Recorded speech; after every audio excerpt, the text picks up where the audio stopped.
সুপ্রভাত, আবার চলে এলাম সকলের সামনে আমাদের রান্নাঘরে। আজকে আমি এগ বাটার ফ্রাই করে দেখাবো।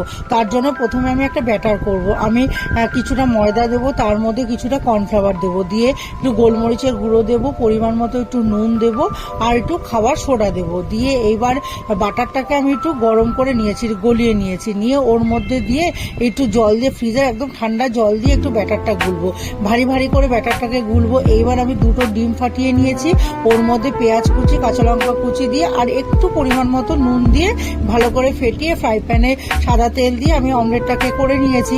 দু পিঠ ভালো করে নিয়ে এবার ছুরি দিয়ে একটু সাইজ মতো কেটে এইবার আমি ওই ব্যাটারের মধ্যে চুবিয়ে সাদা তেলের মধ্যে ছেড়ে দিয়েছি। এবার সাদা তেলে ছাকা তেলে ভেজে তুলে নেব, নিয়ে তারপরে সাজিয়ে পরিবেশন করব।